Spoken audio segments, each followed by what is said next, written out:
అదే RTV app వార్తల్ని క్షణాల్లో చదివే అవకాశం ఉంటుంది. ఒక న్యూస్ పేపర్, ఒక టెలివిజన్ ఛానల్ మీ చేతుల్లో ఎప్పుడూ ఉంటాయి.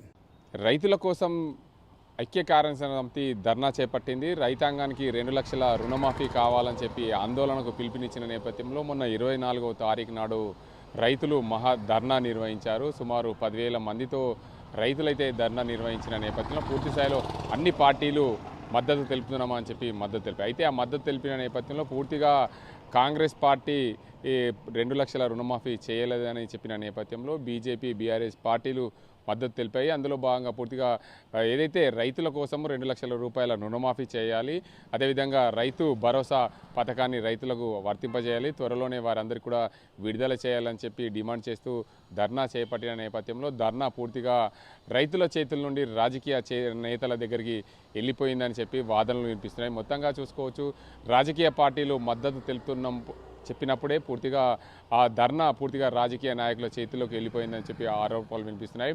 ఆ ధర్నాలో పాల్గొన్న బీఆర్ఎస్ పార్టీకి చెందిన బాల్కొండ ఎమ్మెల్యే మాజీ మంత్రి వేముల ప్రశాంత్ రెడ్డి, అందులో భాగంగా ఆర్మూర్ మాజీ ఎమ్మెల్యే జీవన్ రెడ్డి, నిజామాబాద్ రూరల్ మాజీ ఎమ్మెల్యే బాజిరెడ్డి గోవర్ధన్లు ధర్నాలో పాల్గొన్నారు. దానితో పాటు బీజేపీ సంపూర్ణ మద్దతు తెలుపుతుందని చెప్పి ప్రకటించిన నేపథ్యంలో ఈ 2 పార్టీలు ఐక్యంగా పోరాటం చేశాయి, రైతుల కోసం మద్దతు తెలిపాయి. అందులో భాగంగా కాంగ్రెస్ పార్టీ ఆరోపణలు చేసింది. ఏదేమైనప్పటికీ గతంలో కూడా కాంగ్రెస్ పార్టీ ధర్నాలు చేపట్టిన నేపథ్యంలో పూర్తి స్థాయిలో అఖిలపక్షంగా ధర్నాలో పాల్గొన్నారు. కానీ ఈసారి మాత్రం అఖిలపక్షంగా కాకుండా రైతు ఐక్య కార్యాచరణ సమితి అనే పేరుతో ఒక ఉద్యమం లేవనెత్తారో అందులో భాగంగానే ఏదైతే దానికి రైతు ఐక్య కార్యాచరణ సమితి ఆర్మూర్ డివిజన్కు అధ్యక్ష ఉన్న లింగారెడ్డి అనే నాయకుడు, ఆయన బీఆర్ఎస్ పార్టీకి సంబంధించిన నేత కావడం, దానికి అంతటి కూడా బీఆర్ఎస్ పార్టీకి సంబంధించిన ఆ ధర్నా బీఆర్ఎస్ పార్టీ నేతలే దాన్ని ఉసగొల్పి రైతుల పక్షాన పోరాటం చేశారని చెప్పి ఆరోపణలు అయితే చేస్తుంది.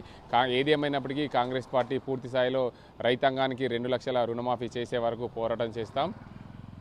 ఈ సెప్టెంబర్ 15వ తేదీ వరకు అల్టిమేటం అయితే జారీ చేశారు. అందులో భాగంగా 16వ తేదీన భవిష్యత్ కార్యాచరణ ప్రకటిస్తామని చెప్పి రైతాంగం కోసం మేము ముందుంటామని చెప్పి ఐక్య కార్యాచరణ సమితి డిమాండ్ చేసిన నేపథ్యంలో గతంలో కూడా రైతులు ఉద్యమం చేస్తే గతంలో పోటీ చేసిన నేతలు ఓడిన దాఖలాలు ఉన్నాయి. కాబట్టి ఖచ్చితంగా రైతాంగానికి 2 లక్షల రుణమాఫీ ఎలాంటి షరతులు లేకుండా మాఫీ చేసే దిశగా ప్రభుత్వం ప్రయత్నం చేయాలి. లేకుంటే రానున్న రోజుల్లో గతంలో పట్టిన గతే కాంగ్రెస్ నేతలకు పడుతుందని చెప్పి ఐక్య కార్యాచరణ సమితి హెచ్చరిస్తుంది. ఏదేమైనప్పటికీ రాష్ట్ర ప్రభుత్వము ఎలాంటి షరతులు లేకుండా 2 లక్షల రూపాయల రుణమాఫీ చేసే వరకు పోరాటం చేస్తామని ఐక్య కార్యాచరణ సమితి చెప్తున్న నేపథ్యంలో ప్రభుత్వం ఎలాంటి నిర్ణయం తీసుకుందో వేచి చూడాల్సిన అవసరం ఉంది. ఇది ఇక్కడ పరిస్థితి. కెమెరా సాజింతో గంగారెడ్డి, ఆర్టీవీ, నిజామాబాద్. మరిన్ని వీడియోస్ కోసం ఛానల్ ని సబ్స్క్రైబ్ చేయండి, లేటెస్ట్ అప్డేట్స్ కోసం వాట్సాప్ ఛానల్ ని ఫాలో చేయండి అండ్ లింక్ డిస్క్రిప్షన్ లో ఉంది.